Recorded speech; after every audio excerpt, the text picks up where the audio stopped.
wife announced, "I'm getting my tubes untied. My ex wants kids now." Assuming I'd raise them, I said, "Follow your heart." Then I filed for divorce and froze my assets. Her lawyer called me 2 hours after the surgery. Original post or mail: thought I had a solid marriage with Denise, 41. 15 years together, 12 married. No kids. That was our deal from day one. She got her tubes tied 5 years into our marriage because we were that sure. I supported her completely, drove her to the surgery, took care of her during recovery. We built a comfortable life. Nice house, travel twice a year, early retirement plans. 3 weeks ago, Wednesday evening, we're having dinner. She drops this on me between bites of pasta. Trevor reached out. He wants to have kids with me. Trevor, her ex from before we met. The love of her life who dumped her for a younger woman 16 years ago. Me, okay? And you're telling me because I'm considering getting my tubes untied. Fork literally fell out of my hand. Me, come again? He realized he made a mistake. We've been talking for months. He wants to try again. Wants a family. With me. You've been talking to your ex for months?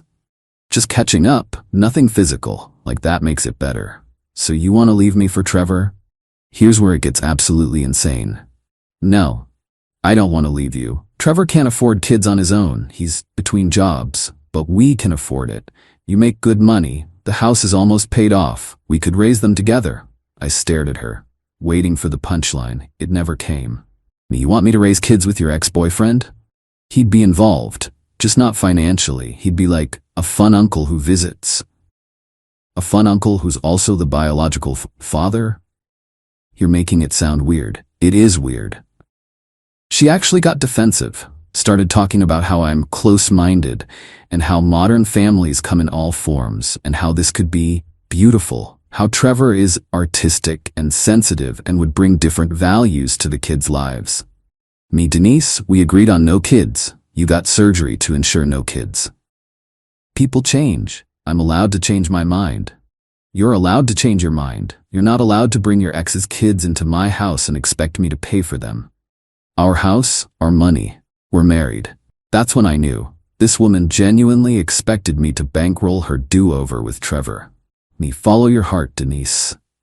She smiled. Actually smiled. Really? You'll consider it? Me, no. I'm saying do what you want, but understand I won't be part of it. The smile vanished. Thursday morning, she was at her laptop researching tubal reversal surgeries before I even left for work. I made 2 calls that day, my lawyer and my financial advisor. Update 1. 1 week later. The reversal surgery was scheduled surprisingly fast. Private clinic, expedited timeline, $8,000 procedure. Guess who she expected to pay? Monday morning, she slides a credit card authorization form across the breakfast table. Denise, just need your signature. The clinic needs payment up front. I'm not paying for that. It's our money. We're married. Money for you to have another man's children? Hard pass. She went ballistic, screaming about how I'm financially controlling and emotionally manipulative. Her sister Greta called an hour later. What's this about you refusing medical care for Denise? Medical care? She wants to reverse sterilization to have her ex's babies. She's your wife. You support each other. Supporting her doesn't mean funding her reunion tour with Trevor. You're being petty. Me, I'm being practical. Denise ended up taking a loan from her retirement account. $10,000 with penalties. She was furious I forced her to do that. Meanwhile, I'd met with my lawyer, Howard. Good guy, handled my colleague's divorce. Very thorough. Howard, this Trevor situation, you have texts, emails. She doesn't hide it. She's proud of it. Get everything in writing, every conversation about this arrangement. So I did. Started texting instead of talking. To confirm, you're having surgery to have Trevor's biological children? Yes. And you promised to support me. I said, follow your heart. I never agreed to raise another man's children. You're my husband. Of course you'll help raise them. We're a team. What's Trevor's contribution to this team? He'll provide the genetic material and emotional support. And financially? He's rebuilding his life. You know this. Don't be cruel. Howard loved those texts, said they'd be very helpful. The surgery was scheduled for Friday. Thursday night, Denise was packing her overnight bag, humming. Actually humming. Trevor's driving me tomorrow. He wanted to be there for support. How thoughtful. Don't be sarcastic. This is a beautiful thing, creating life. With Trevor. You'll love the kids once they're here, you'll see. The delusion was complete. Friday morning I worked from home. At 9 a.m. after confirming she'd checked in for surgery, I initiated the plan. 1. Filed for divorce. Howard had everything ready. 2. Froze all joint accounts per my lawyer's advice, temporary legal hold during divorce proceedings. 3. Separated my direct deposit to a new individual account. 4. Canceled all joint credit cards where I was primary holder. 5. Changed my life insurance beneficiary to my brother. 2 hours post-surgery, my phone explodes. Not Denise, she's still in recovery. Her lawyer. Mr. Morrison, this is Janet Whitfield. I represent Denise Morrison. What the hell did you just do? Me. Filed for divorce. I assumed Denise mentioned our situation. Janet, she's in recovery from surgery. You froze her accounts while she's in the hospital. The timing is unfortunate, but the decision was made when she chose Trevor and his hypothetical children over our marriage. Janet, this is financial abuse. Me, it's asset protection during divorce proceedings. Very standard. She needs access to funds. She had access. She spent 10 grand on surgery to have another man's babies. Silence. Then, she said you agreed to this arrangement. I have texts proving otherwise. Would you like copies? We'll be in touch. Update 2. The aftermath. Denise came home Saturday afternoon. Trevor dropped her off. He didn't come in, just waved from his beat-up Honda. Real father material there. She was walking slowly, still sore, found the divorce papers on the kitchen counter. The scream could have shattered windows. Denise, what is this? Me, divorce papers, thought that was clear. I just had surgery. To have another man's children. Yes, I'm aware. You said follow my heart. I did, and you did. Now I'm following mine. It's leading me to divorce court.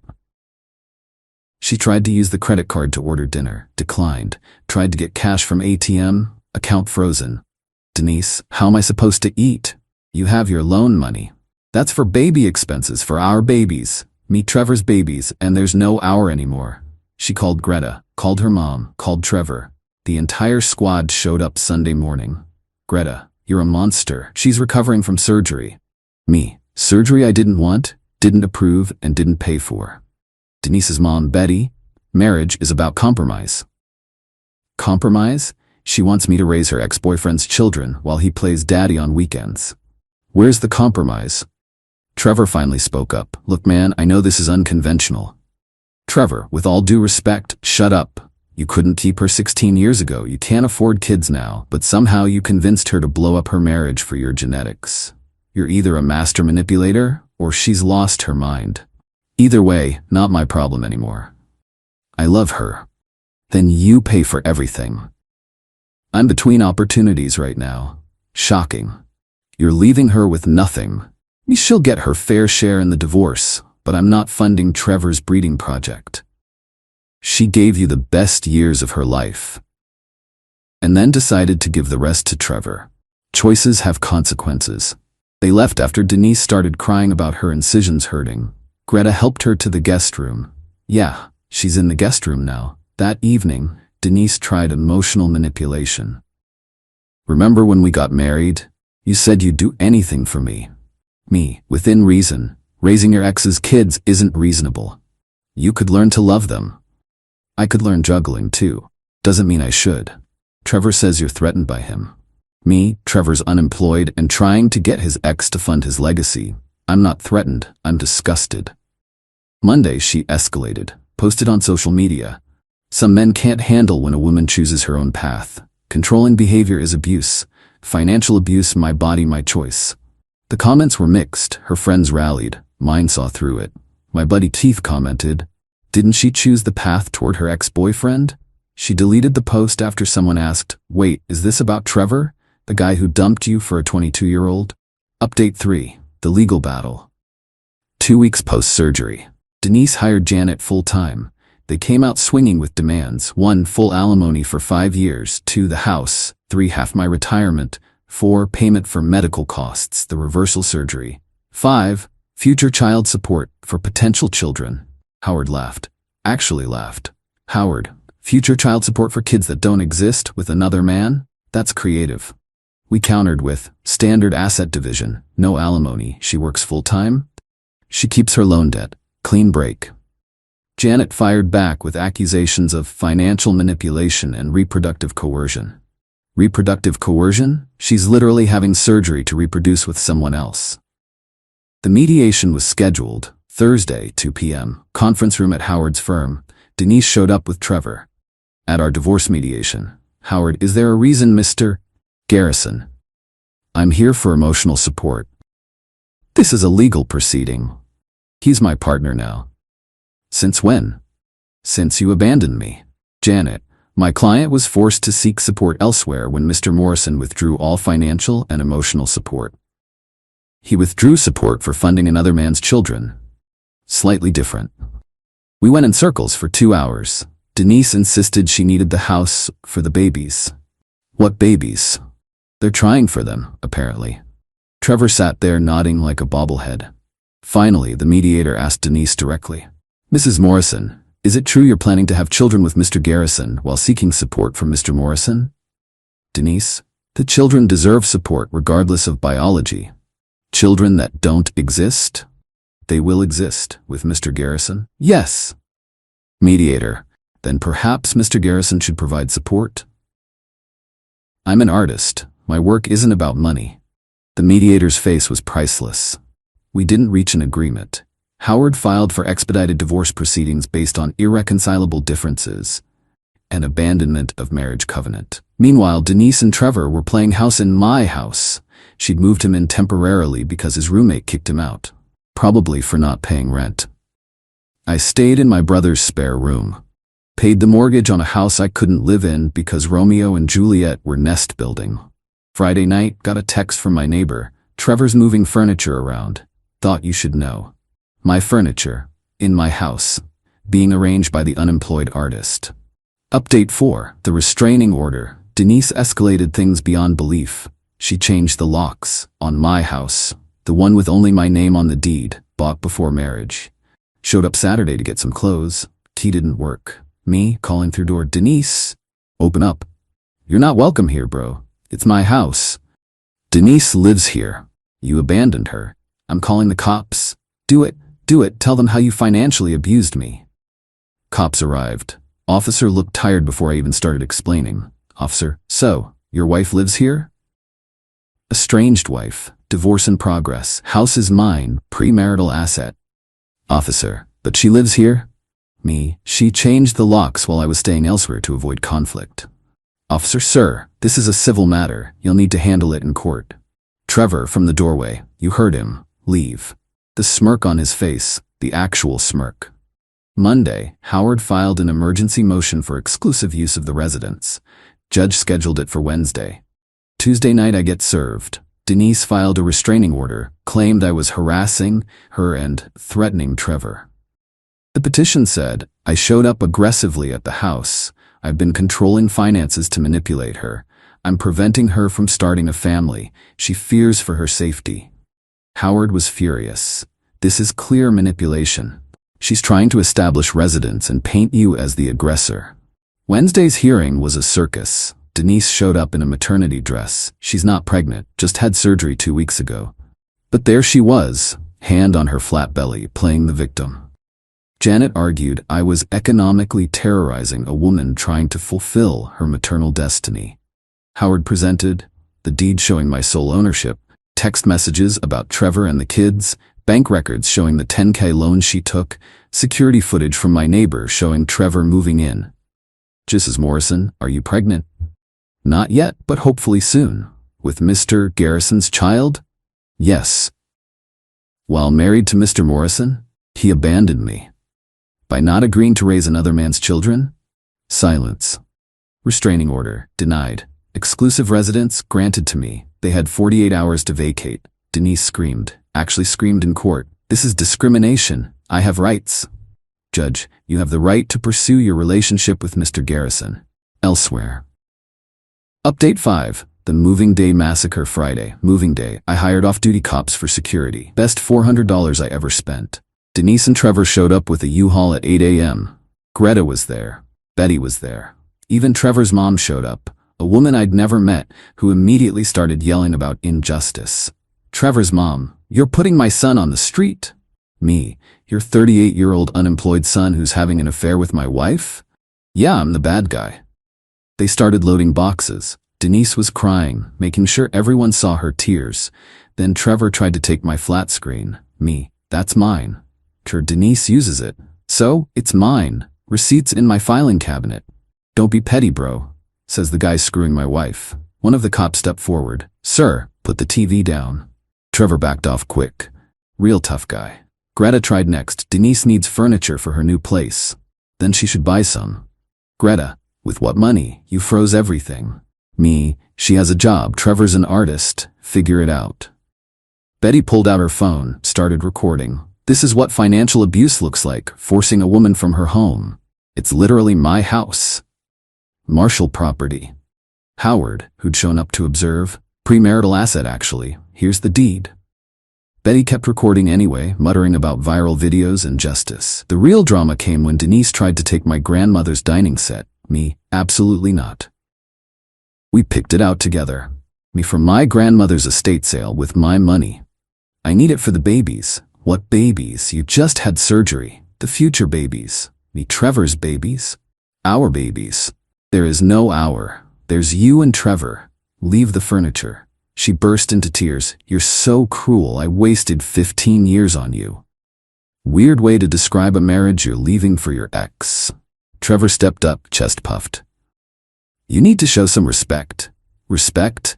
You're literally stealing my wife and trying to steal my TV. Get out." They finally left around 2 p.m. Truck half empty because most their stuff was actually mine. Denise's parting shot, "You'll regret this when you die alone." Me, "Better than raising Trevor's kids." Update 6, the fallout 3 days after moving day. Denise and Trevor were staying with Greta. Apparently, it wasn't going well. Got a call from Greta. First time she'd ever sounded tired instead of angry. "They need to borrow money." "No. I'm not asking for them. I'm asking because they're driving me insane and need their own place." Still no. "Trevor won't look for work. Says he's processing trauma from the move." Sounds about right. Denise keeps talking about baby names. She's not even pregnant yet.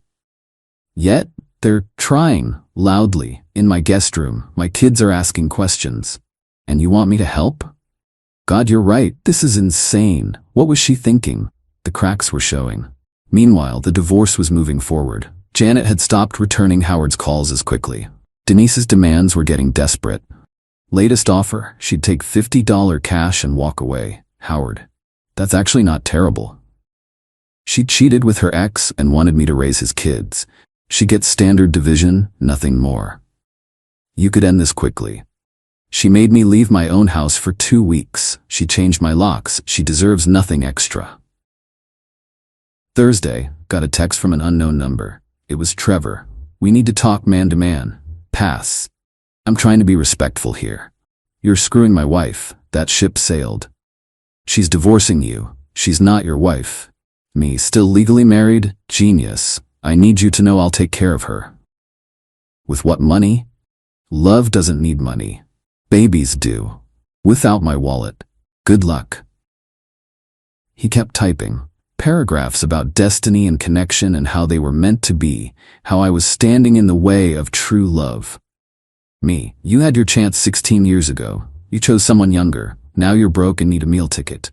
Denise volunteered. "Not my problem." "You're bitter." "I'm realistic. Stop texting me." Blocked him. Friday afternoon, Denise showed up at my work. Security called me down. She looked rough, hair unwashed, no makeup, same clothes I'd seen her in 3 days ago. "Denise, we need to talk. Through lawyers only. I'm pregnant." My blood went cold for a second. Me, "Already? It's been 3 weeks since the surgery. The doctor said it was possible." "Congratulations. Trevor must be thrilled." "He is, but we need help." "No. The baby is innocent. The baby is Trevor's responsibility. You're really going to let a child suffer?" Me, "I'm really going to let Trevor handle his own child." She started crying. Ugly crying. Security looked uncomfortable. "I made a mistake." Several, actually. I should have talked to you first. You should have stayed faithful to our marriage. We can work this out. You're allegedly pregnant with Trevor's baby and asking me to work it out? You could be the father, like an adoption. The security guard actually coughed to cover a laugh. Denise, go home, to Greta's or wherever, just go. This isn't over. Actually, it is.